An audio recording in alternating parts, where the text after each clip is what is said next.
Did you see that new South Park episode? Yeah, the Pandaverse, joining the Pandaverse. Yeah, really good. Make it lame and gay. Yeah. Add a woman to make it lame and gay. Yeah. Add a black woman and make it gay. Yeah, make it lame and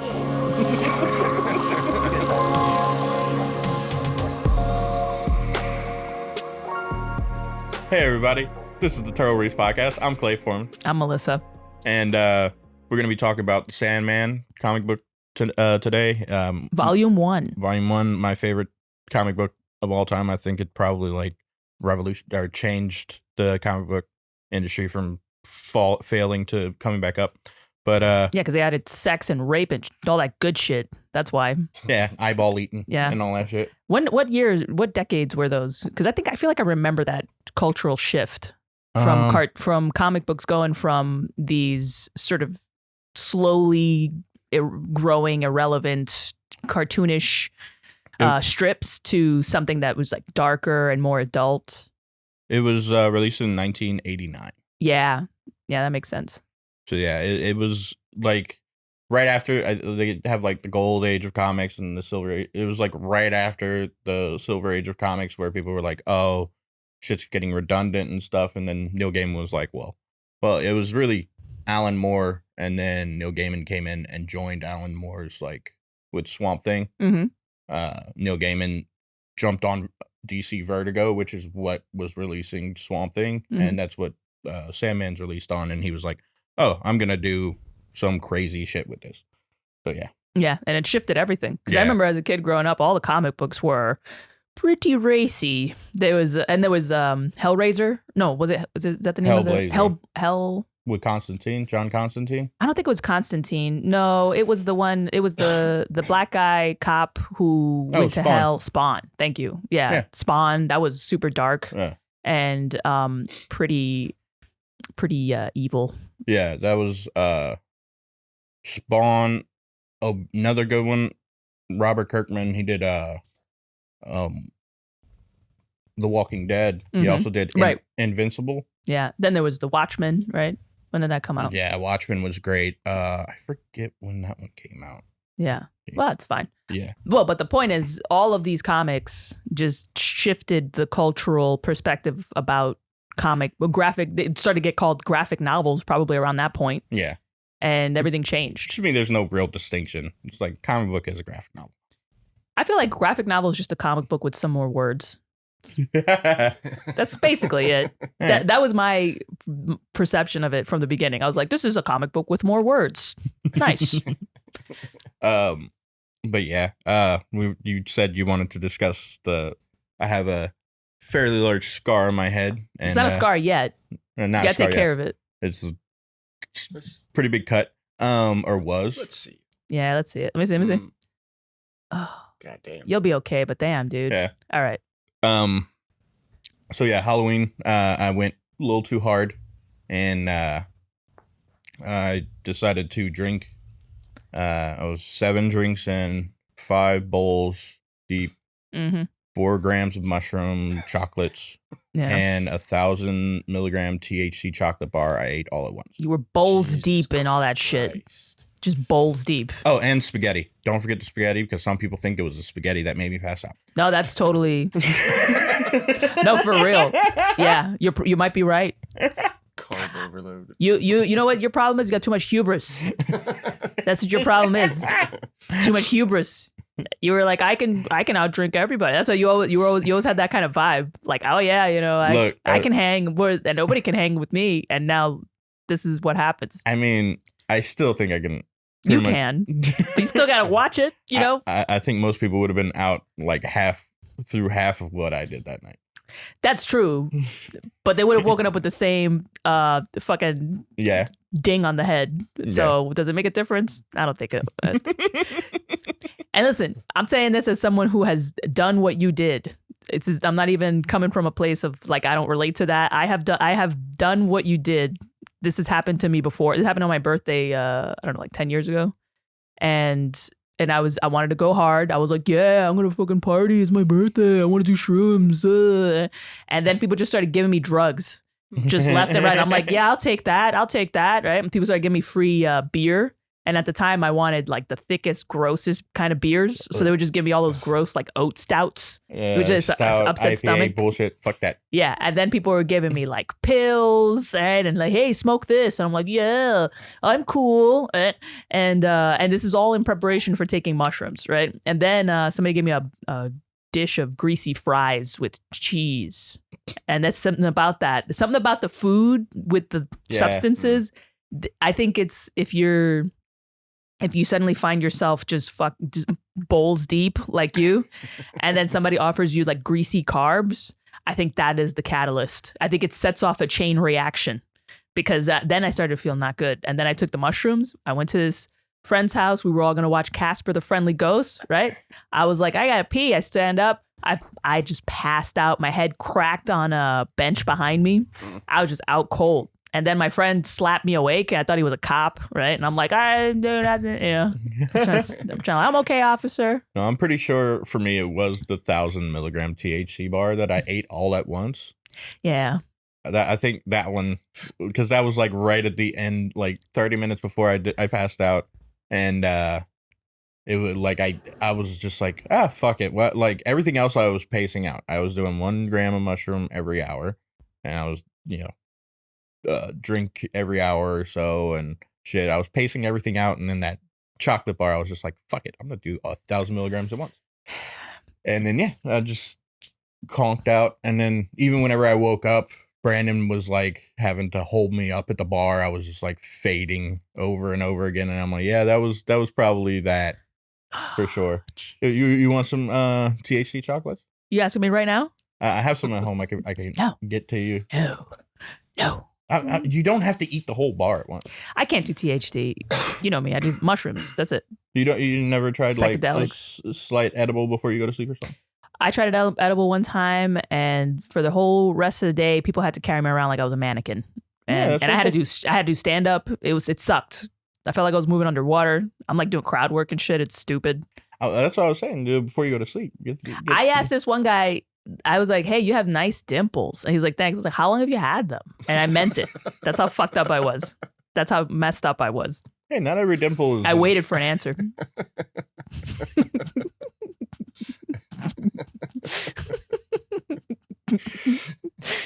Yeah.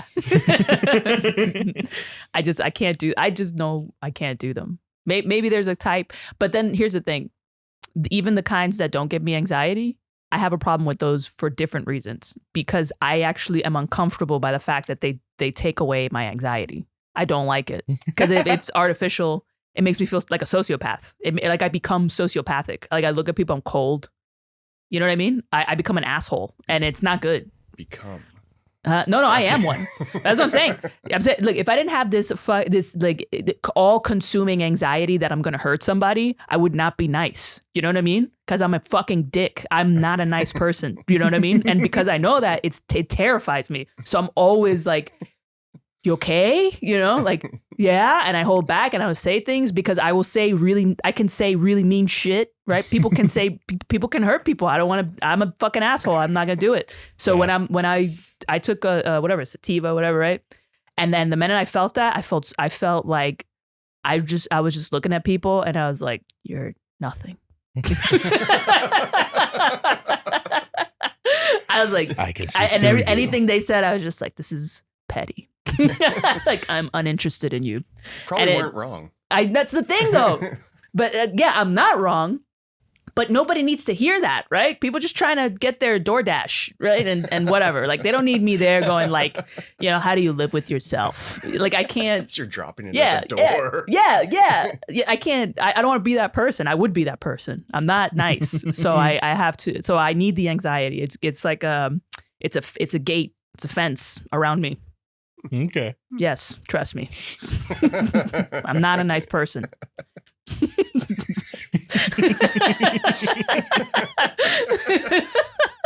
Well, you're always nice to me. Well, I like you, but I'm not nice. But I like you, and I like you. That's it. I'd be nice to anybody. I'm not mean to anybody, but it's that anxiety. So that's why I need it. I keep it. No sativa for me. Okay. That's it.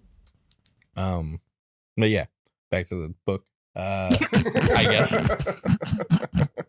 The ADD.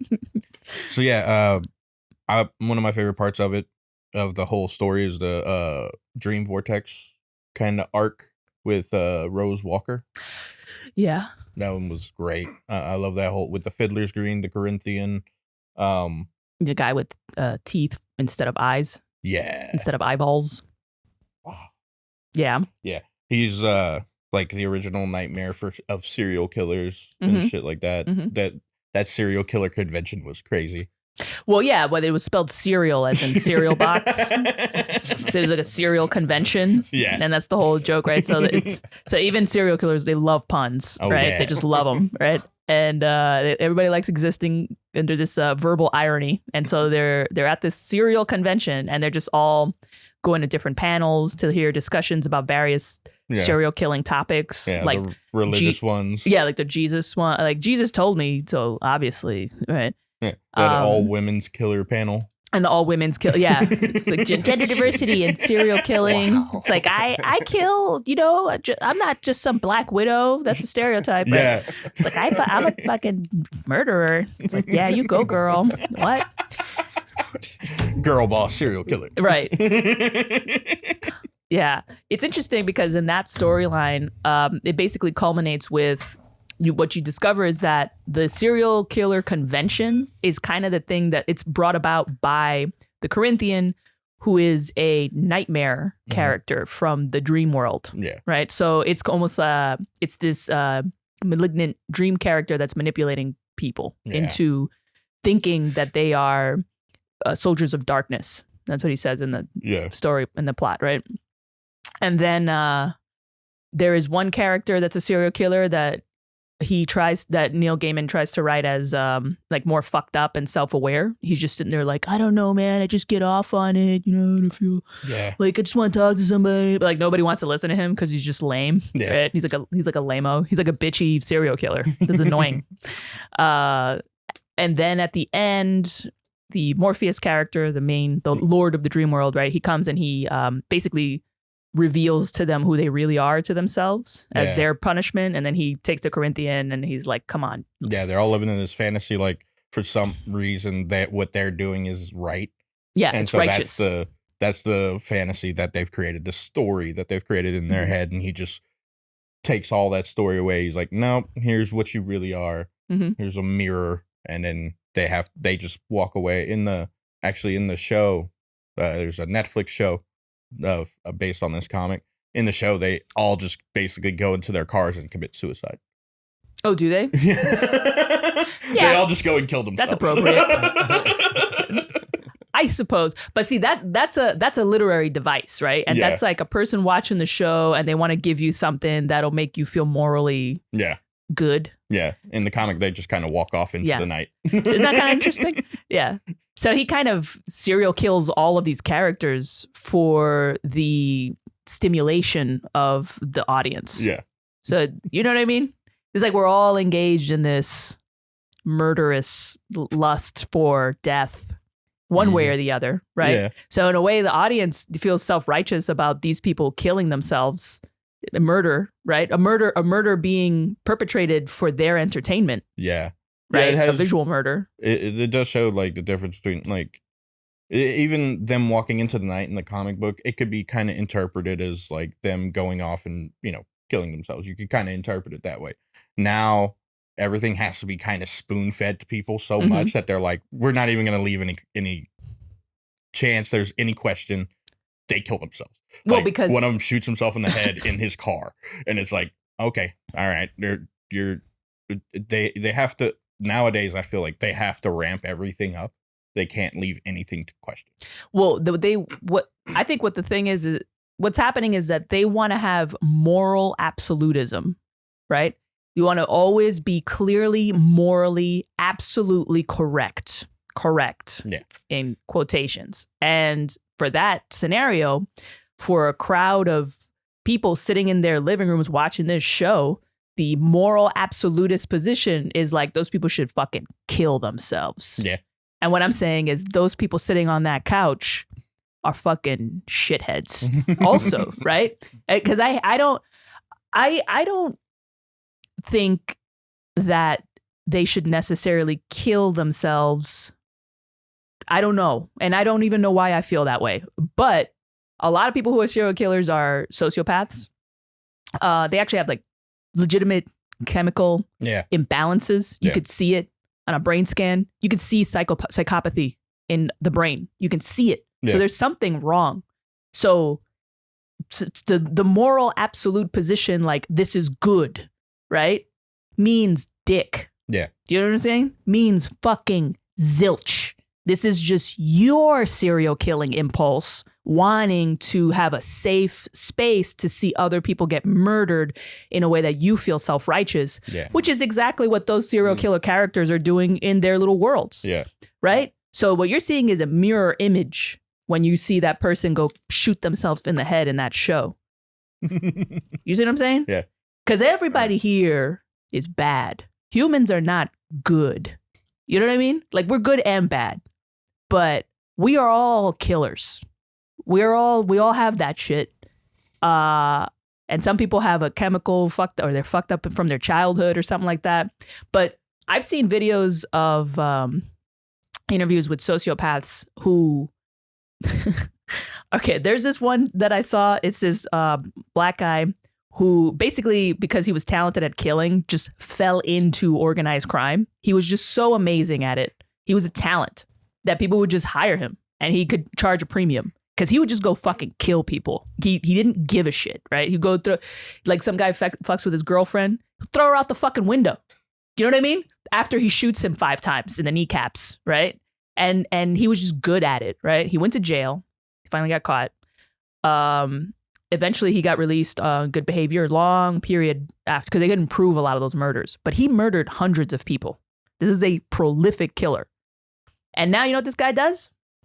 He's a community leader at his local church and he gives food to the homeless. Yeah. Right? But here's the thing. He probably won't kill again because in his cold lizard brain, right? Which is probably, you probably see a brain scan that he's fucked up, right? In his cold little lizard brain, he realized that he could get the same level of respect and fear from the community if he used the power of the church to do it, right? Yeah. So the issue with psychopaths is not what's wrong with what is wrong with them, what's genetically anomalous. It's just that we don't know how to redirect them to seeing that there's a benefit to being feared within the bounds of the law. Yeah. Right? That's it. You get trained these little fucking lizard people to be like, look, it's benefit you more. You live longer. I've learned so much about you, and I'm scared. Well, like I said, so the anxiety is a offense, and we're thankful for it.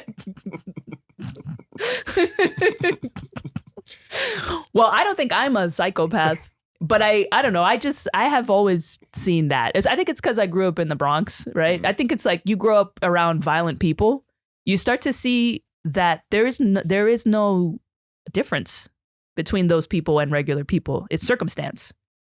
You know what I mean? Like what I'm saying is you go look at pictures of Nazi soldiers and you're looking for evil in their eyes or some shit. You're not going to fucking find it. Right. You know what I mean? Because it's not there. It's in all of us. There's no evil glint in the eye. That's a thing that you can draw in a cartoon, right? Or portray in a movie or something. But that doesn't actually exist.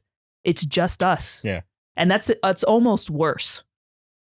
I don't know. Does this go back to the free will conversation we had the last time? Oh, does it? In the sense of, let's just say, a pedophile. Do they have the choice to make are they making choices, or is it innate in who they're still making choices? It might be their nature for either a chemical imbalance reason or a trauma reason. But they're still making a choice. I was molested when I was young, and it's a choice. It's a choice. But it also it's circumstance. But there's a choice. There's just the free will thing. That article. I didn't actually read it. But I saw yeah, exactly. So let's just speculate on scientific research. But this guy, I read the synopsis, the blurb, short version, and essentially the idea is that it's complicated. That the free will question has more to do with what is the environment that you're coming from, right? Where have you been nudged in what direction?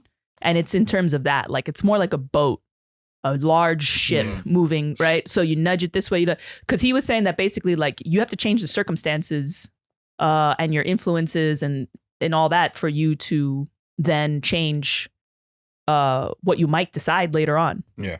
Be more likely, less likely. Yeah. So if you live in a violent environment, right? You see people fucking popping each other off all the time. There's gang violence, and you're a sociopath.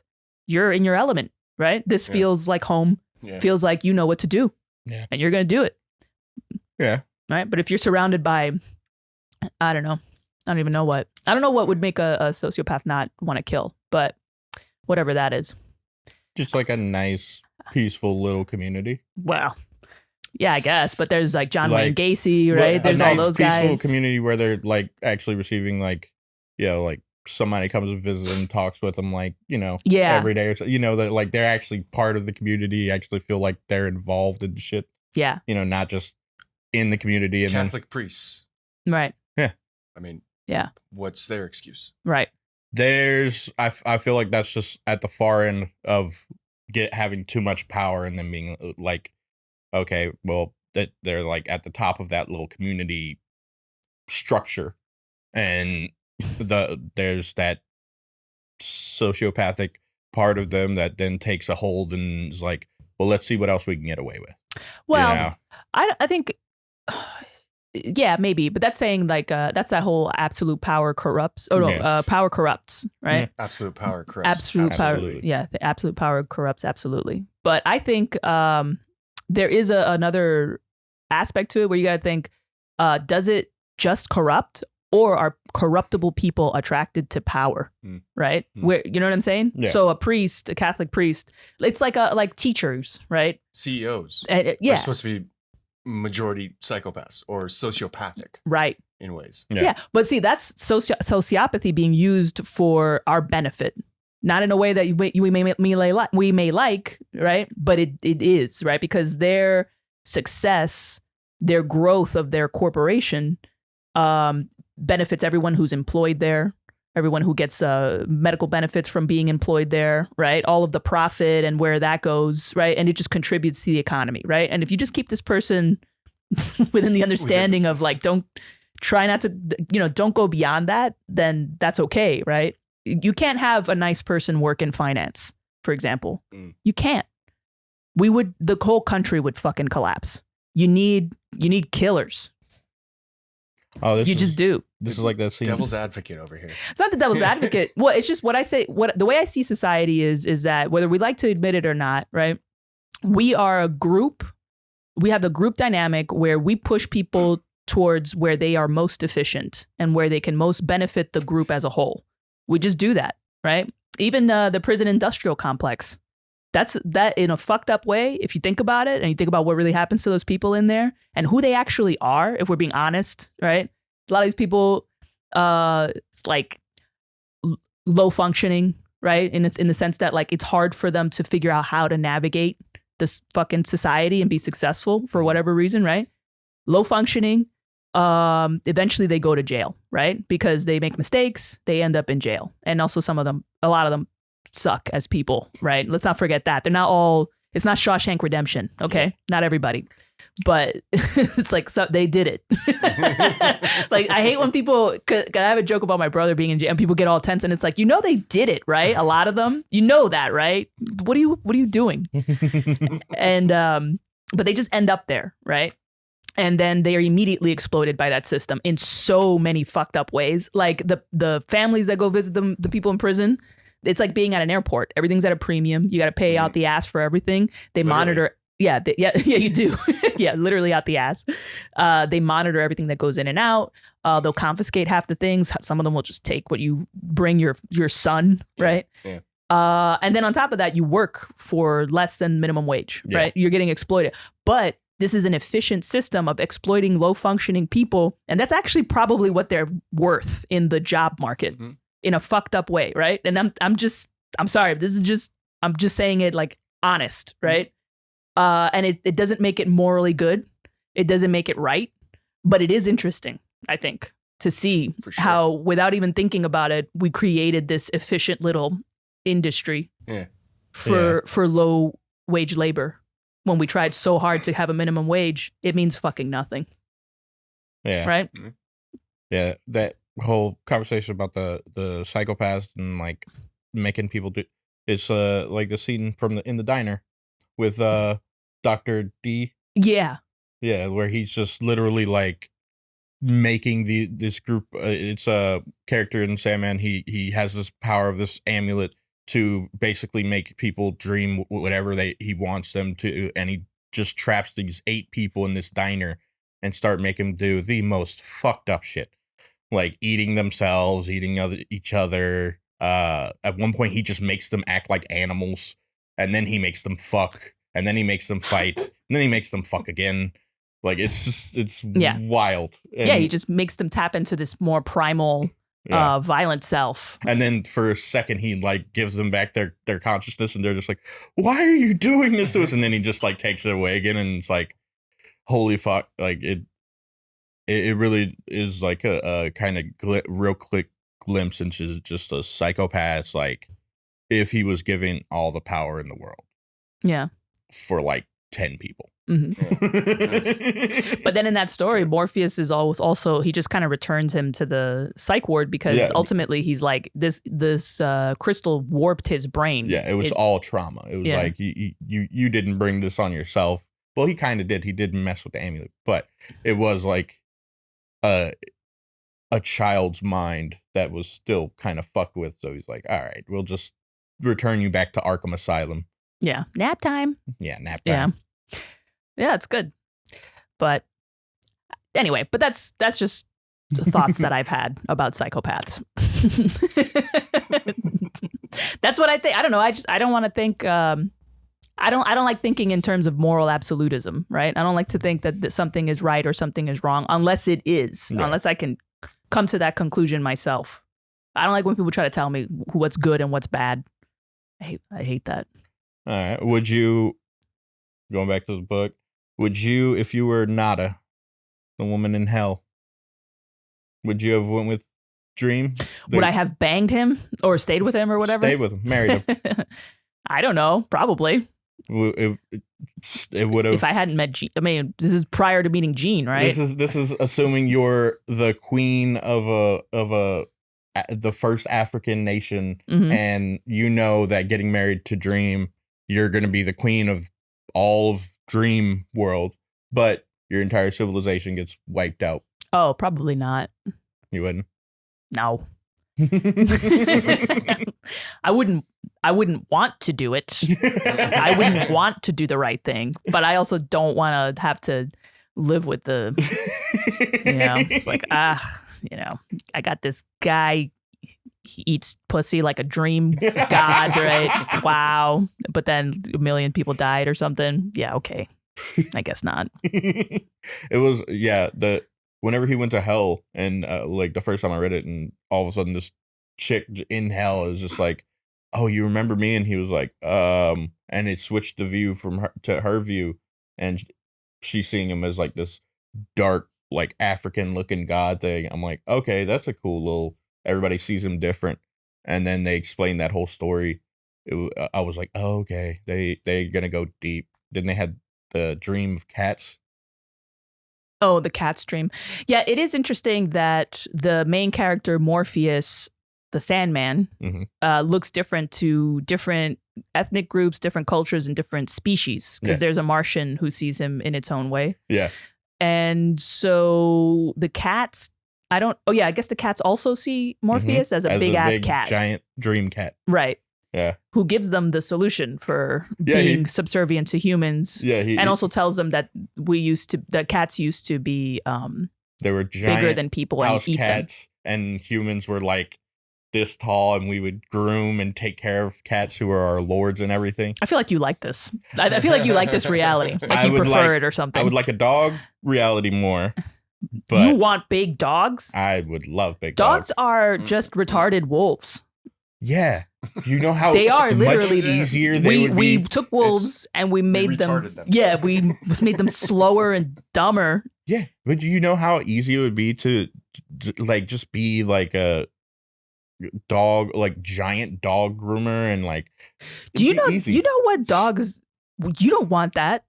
You know what? Everything I said about people, ditto for dogs. That's why we like dogs and cats. You notice that the only things that we made, our main pets are 2 intelligent predators. Yeah, neither that we just made tiny for our own amusement. Look, neither one of these scenarios, giant cat lords or giant dog lords, is going to end with one of them becoming a vegetarian. Like that's not going to happen. But if I have to choose one, I want big fluffy dogs. No. Because cats, I'm sorry, that's my choice. I don't want the added social dynamic because listen, at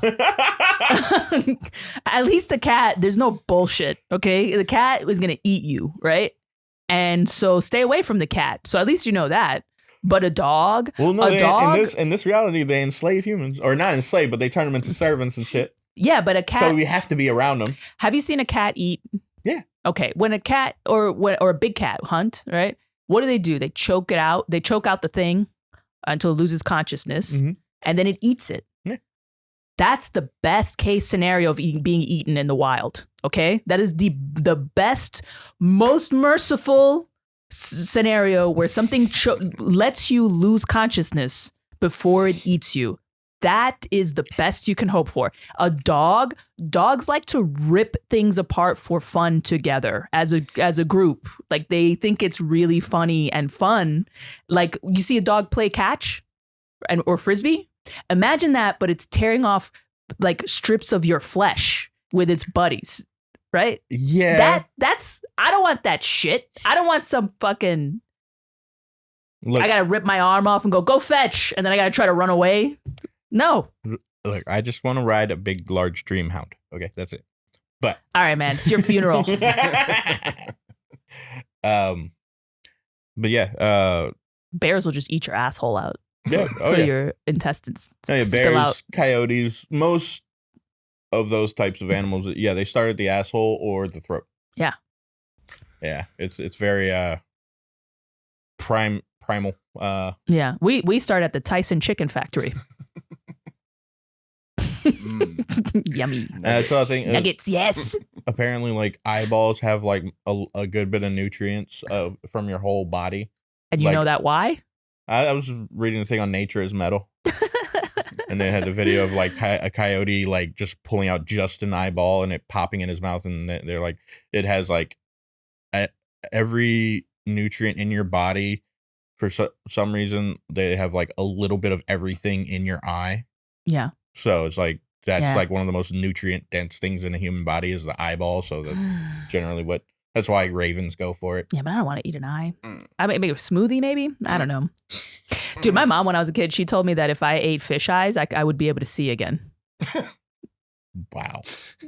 You know how many fish eyeballs I dug out before my mom finished preparing a fish? And I'm like, oh, wait. And I would come with my index finger and just scratch out the eyeballs and then drink them like vitamins. My mom just stuck to carrots. My mom just stuck to carrots. She's like, hey, carrots help the eyes. Yeah, but every time I drank it, every time I drank it, I'd be like, all right, man, I'm gonna see any fucking day now, man. And it's not like you're even buy glasses like that blind. You just wear glasses. Yes. It's moderate astigmatism. It's not that bad. Your mom was the original asshole. Yeah, that's where I get it from. My whole family, my mom's side of the family, crazy, like not even crazy. Puerto Rican, right? Dominican. My mom's side is Dominican. My dad's side's Puerto Rican. My dad's side is they are chill, distant people. They do their own thing, bureaucratic, right? They work for city jobs and stuff like that. My mom's side of the family, very much more eclectic, and like my grandmother was a professional Santerra witch lady. She made money doing that. She's a hustler. It's hustlers. That's my mom's side of the family's hustlers. Dominicans hustle. They gotta eat. But yeah, my mom is my grandmother's probably the original, or maybe her mom. I don't even know how far back it goes. This curse. But do you think your grandmother would try to trap death like in the beginning of the book? Yeah, my grandmother. Yeah, my grandmother loved fights. She loved conflict. Oh, okay. It was her favorite thing. She would watch boxing matches. She would watch soap operas. But it's all the same to her. She doesn't care. For her, a soap opera and a boxing match, same fucking thing. She would start fights for fun. And she would do this thing where she'd start a fight and start yelling self-righteously, like, what do you mean? You think I stole the... And she would stand next to the window so the neighbors could hear. So then she can go and brag about her vanquished family later on. She would be one of those people who watches the Housewives shows and shit. Maybe, yeah. She probably would like those. Yeah. She probably think they were kind of trashy, though. Oh, okay. She liked the more refined drama of the Mexican novellas. Right, women had nice hair, and then they would just set themselves on fire. It was crazier, very very crazy. She liked that. Yeah, my stepdad he worked on an offshore oil rig for so many years. They had 2 TV channels, Channel 5 and Channel 3. Channel 3 played nothing but soap operas. Channel 5 was like news in Lafayette and shit. And to this day, like I'll go back home and he'll just be sitting there watching soap operas and shit. And I'm like, how he's like one of the more rugged dudes I know, like works with his hands all the time, does carpentry, built an entire barn at our house and shit. And I'm like, people like stories. Your main thing is soap operas. Like, but you like soap operas in a way. No. They're just repurposed. Their graphic novels are drawing from similar archetypes. We like stories. People like stories. Yeah, story, but not just a story just filled with like weird social drama. Like there's not going to be like a cool action scene in a soap opera. But for a lot of people, weird social drama, is that what you just said? Yeah. Yeah, that's their life also. So for them, that's why they relate to that, cuz it's like why people like wrestling, right? It's just this fucking over the top like fucking problems, right? Just people coming up to you with their, and then and every day is a battle over something dumb, and you're fighting over dumb shit in small communities everywhere, right? And so that's relatable. But it's relatable, but also I haven't like you said, it's like what we have in our own lives. I have enough of that in my real life. I don't need to go watch a story about if I'm trying to escape. Well, you just said it, right? If I'm trying to escape the weird social drama that I have in my own life, I'm not going to go watch somebody else's weird social drama. But not everybody can escape like that. What do you think every story is? Yeah, man. Every story is the same. I'm sorry, you not have John an Wick action scene in it, but that's not the story. I mean, John Wick isn't weird social drama. You know? But we're talking about narrative constructs underneath all the stories. Same. Boy meets girl, right? David and Goliath. It's the same. They're all the same. Well, okay, for me at least, and it's dramatic. For me at least, I need something besides the just drama. Like I need somebody to get thrown through a window or fly. Well, but that's me too. But that's because you are different from. There's just different levels of how people go through life. And for some people, it's very, very interesting and salient, the everyday drama, because they don't go away from it. They just live through it, right? Yeah. And then there's other people like you and me who ran away into their own little fucking heads, right? And you run away into your little head. And then when you run away into your little head, you discover that your head's actually fucking enormous and that there's a lot of crap in there. It's fucking vast. It never ends, right? And so you just start filling it up with stories. So you need bigger stories than the everyday drama because your head's too big. You got some fucking crazy space in there. You got only dragons. You know what I mean? It's like truckloads of shit you need to just fill in the space. But it's all still the same story. Yeah. You know? Yeah. Yeah, I agree. I'm just, it interests me when every time I hang out with him, just like how he just kind of fell into soap operas and stuff. It's really weird to me. But you really think it's weird? Yeah, I mean, what's he like? I mean, other than that, he likes like old westerns and shit like that. Like me and him will sit down and watch like old school westerns, people shootouts and stuff, and then he'll go watch just some old dude talking with a woman about, you know, this their son. Is that the part that's weird? Is that it's a dude talking to a woman? No, it's it's like, why are you talking to them? 1 second we're watching, you know, weird. like The Unforgiven or something. And You're either saving them or fucking them. All right, from a dragon to a dragon. What is this? We need explosions. Yeah, not just in your pants. But no, yeah, it's that. Anyway. What happened right there? I don't know. It just went, fuck it. Like three ways to start what I was about to say started in my head, and I'm like, I'm just not gonna pick one. I'm just gonna but yeah, how'd you like how it started? Because I feel like it was an interesting way that he started the whole thing with Morpheus getting captured and having to, like, basically the entire first chapter or like part of it was sit and wait. It was the main character going, I'm gonna sit and wait for this motherfucker, this old dude to die, for his son to take over, and then for his son to become old and almost die, and just wait for my opportunity to get out of this fucking ball. Well, yeah, you look if your life is unending, you just gotta wait. When it comes to fighting mortals, that's your trump card. You just wait. Yeah. So yeah, I guess that was a good storyline. It was an interesting that he just waited for these guys to come down repeatedly and try to bargain with him and get immortality or get power, and then he just didn't say anything. Yeah. And then that's what caused like the whole rest of the dream world then dissolved or kind of like started breaking apart, and led to the sleeping sickness during World War II, I think it was. Mm-hmm. Yeah. People just stopped being able to sleep. Some of them couldn't wake up. Some of them couldn't fall asleep. Some were having just the most fucked up dreams. Mm-hmm. And then that led to the dream vortex, all of the nightmares getting loose, as well as him going to hell. And that fight between him and the demon was fucking great, where they were transforming into shit. That's another old story. Yeah. That story transcends cultures. Yeah. That's an ancient story of shape-shifting battles.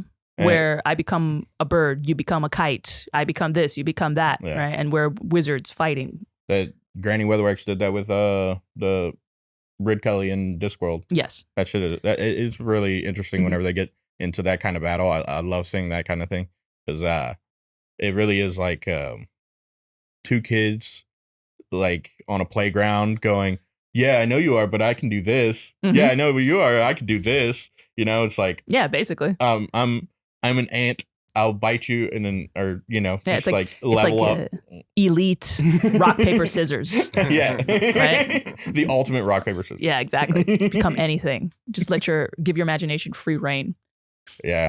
The beginning of the volume, because this is volume 1 that we read. Mm-hmm. The people that entrap Morpheus, the Sandman, in the glass orb, those are connected, I think, to real people, because I was reading the annotated footnotes, and those are actual Satanists, like historical Satanists, Crowley and all that. Yeah, so he actually references those people in this story. Yeah, the guy, the Magus who traps the main character Morpheus, he was apparently Aleister Crowley's like arch nemesis in like trying to like discover actual occultism and magic, and yeah, Neil Gaiman kind of just used that guy as a kind of catalyst for his whole fucking story. And yeah, that was pretty interesting because I read a good bit of the annotated stuff whenever I had it too, and it's Were you ever a Satanist? No. I mean, I'm not religious in the first. I love mythologies and I love studying them. I'm not very religious in the first place. Since I'm not religious, why would I go inside for the religion that's supposed to be the dark side? and I understand the idea of, oh, well, it's misinterpreted. He was an angel and it's fallen. Blah, blah, blah, blah. blah, blah, blah. Yeah. Whatever. Look. That's more stories. More stories. And also, every Satanist I've ever seen, like... I was hoping we get to this part. Yeah.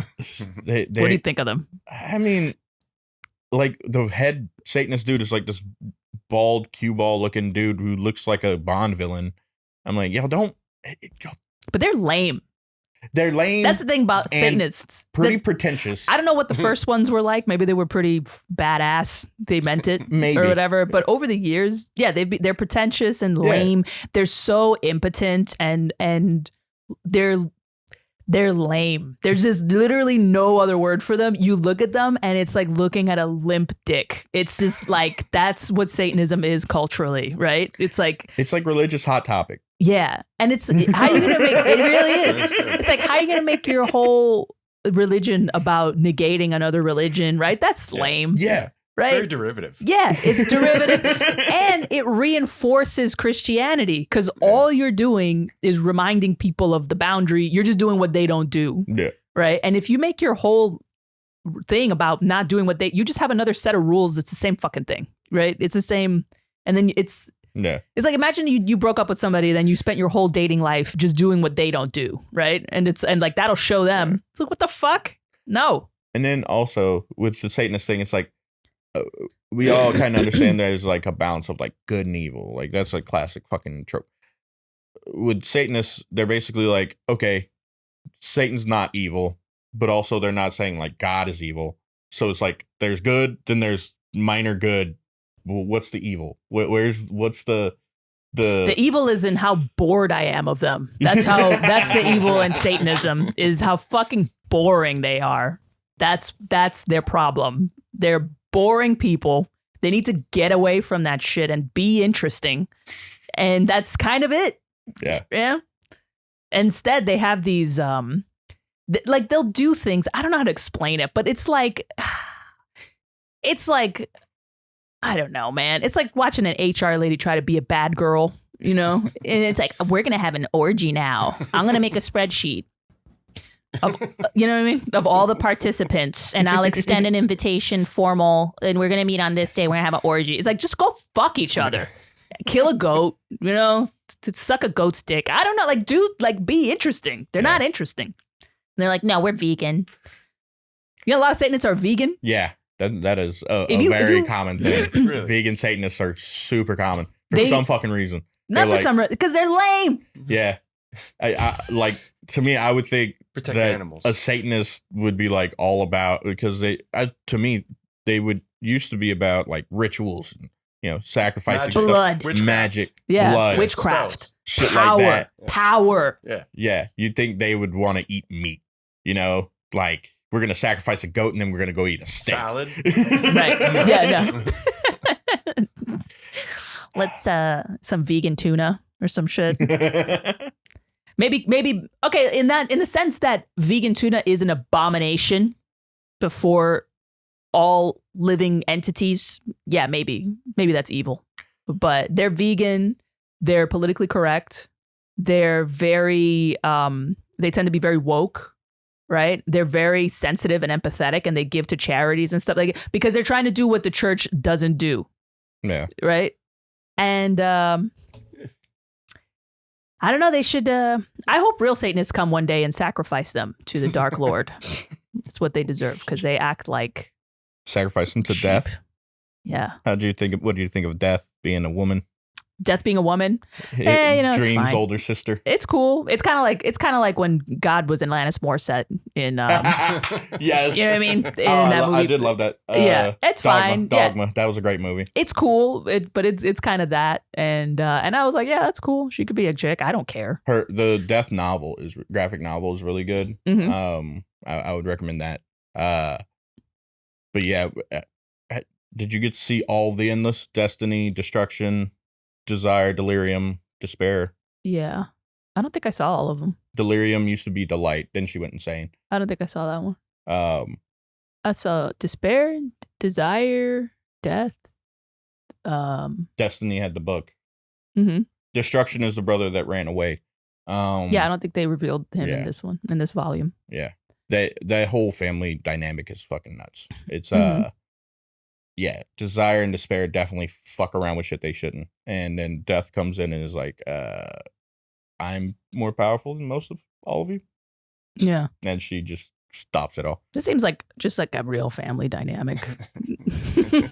Feels like my family's dynamic.